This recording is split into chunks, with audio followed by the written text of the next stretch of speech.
The best way I can describe A24's latest film is somewhere between Spice World, Black Swan, and The Substance. It's called The Moment, and it's a mockumentary-style film about a version of Charlie XCX who is going on a Brat World Tour that's meant to culminate into a Brat World Tour concert movie. Let's talk about it. But first, if we haven't met, hi, my name is Emily, or La MovieMija. I'm a part-time filmmaker, full-time movie lover, and you can follow me for more movie news and reviews here and on Letterboxd. Spoilers if you haven't seen the film. Throughout this whole movie, this version of Charlie XCX is wrestling with the concept of important moment in her life that catapulted her to a new level of stardom is very much over, and now everybody wants to know what happens next. Well, almost everybody. The studio that wants to produce the concert movie of her Brat World Tour wants to take that moment and elongate it as much as possible, creating the catchphrase, Brat Summer Forever.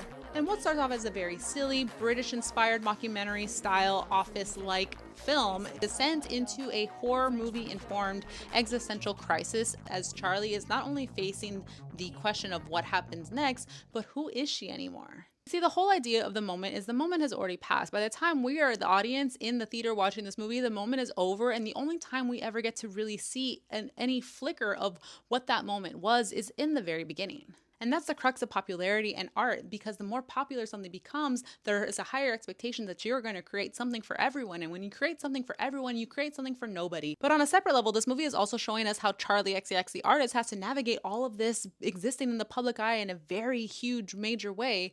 As a woman, she has to be on her constant grind and hustle and be this cash cow that everyone wants to pump out the next idea from, but she's also being penalized and judged for looking tired.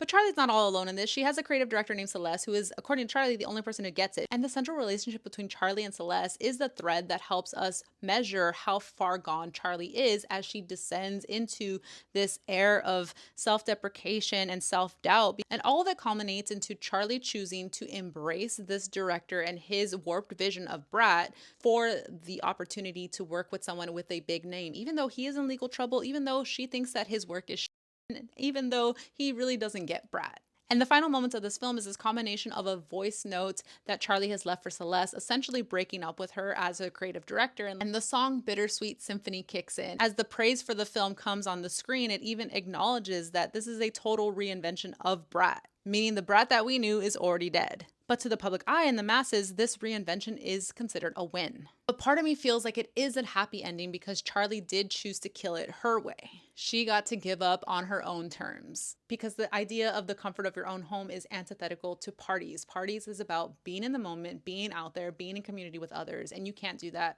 on your own at home.